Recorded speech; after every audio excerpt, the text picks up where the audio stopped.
আসসালামু আলাইকুম। কেমন আছেন আপনারা? আশা করি আপনারা ভালো আছেন। কে কে এভাবে আপনারা ফুলকপি রান্না করেন একটু বলে যাবেন। প্রথমে ফুলকপিগুলো কেটে ধুয়ে পরিষ্কার করে নিয়ে একটি পাত্রে চুলায় বসিয়ে দিয়ে ভালো করে একটু সিদ্ধ করে নেব। অতিরিক্ত সিদ্ধ করার প্রয়োজন নেই, হালকা একটু সিদ্ধ করলেই হবে।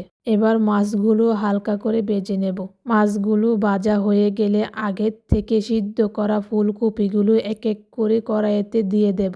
কিছুক্ষণ পর কপিগুলি ভাজা হয়ে গেলে এক এক করে নামিয়ে নেব। আপনারা হয়তো ভাবতে পারেন কপিগুলি এভাবে ভাজার কারণ কি? এভাবে ভাজলে অনেক সুস্বাদু হয়। এবার কড়াইতে আবারও পরিমাণ মতন তেল দিয়ে পেঁয়াজ কুচি দিয়ে দেব। ফুলকপির কয়েক টুকরো ঢুকা নিয়েছিলাম আমি, এগুলোও দিয়ে দিয়েছি। এবার পরিমাণ মতন লবণ, হলুদ, মরিচ গুঁড়ো দিয়ে দেব। কিছু দেওয়া হলে সামান্য পরিমাণ পানি দিয়ে একটু ভালো করে কষিয়ে নেব। কষানো হয়ে গেলে আবারও পরিমাণ মতন পানি দিয়ে দেব।